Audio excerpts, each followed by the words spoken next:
ডিকৰাই উচ্চতৰ মাধ্যমিক বিদ্যালয়ত চাইকেল ষ্টেণ্ডৰ আধাৰশিলা স্থাপন বিধায়ক পদ্ম হাজৰিকাৰ নদুৱাৰ সমষ্টিৰ অন্তৰ্গত ইটাখোলাস্থিত ডিকৰাই উচ্চতৰ মাধ্যমিক বিদ্যালয়ৰ ছাত্ৰ-ছাত্ৰীসকলৰ বাবে সাংসদ পুঁজিৰ 5 লাখ টকা ব্যয় সাপেক্ষে নিৰ্মাণ কৰিব লগা এটা চাইকেল ষ্টেণ্ডৰ নিৰ্মাণ কাৰ্যৰ আজি শুভাৰম্ভ কৰি আধাৰশিলা স্থাপন কৰে সমষ্টিটোৰ বিধায়ক পদ্ম হাজৰিকাই।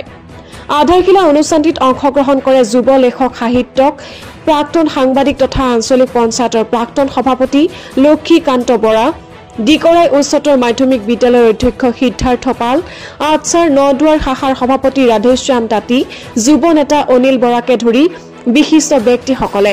ইয়াৰ পিছতে বিধায়কগৰাকীয়ে ডিকৰাই বিদ্যালয়খনিৰে খেলপথাৰত উত্তৰ নাগ শংকৰ গাঁও পঞ্চায়তত পৰ্যায়ত অনুষ্ঠিত খেল মহাৰণৰ কাৰ্যসূচীটো অংশগ্ৰহণ কৰি খেলুৱৈসকলক উৎসাহিত কৰে।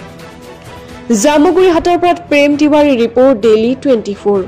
বিদ্যালয় মোৰ সমষ্টিৰ ভিতৰতে এখন অন্যতম শৈক্ষিক পৰিৱেশ ভাল বিদ্যালয় আৰু এই বিদ্যালয়ত যথেষ্টখিনি অসুবিধাও আছে, পিছপৰা অঞ্চল আৰু বিশেষকৈ টি গাৰ্ডেনৰ যথেষ্টখিনি ছাত্ৰ ছাত্ৰী ইয়াতে শিক্ষা গ্ৰহণ কৰে।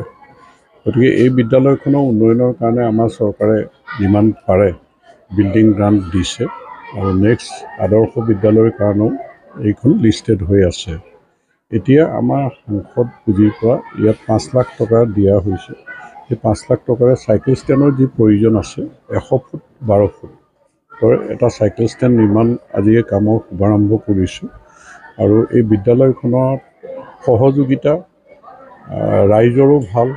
ইয়াত SMDC কমিটি আৰু বিদ্যালয় শিক্ষকসকলৰ মাজতো এটা মধুৰ সম্পৰ্ক আছে আৰু ছাত্ৰসকলো যথেষ্ট শৃংখলাবদ্ধ ইয়াত।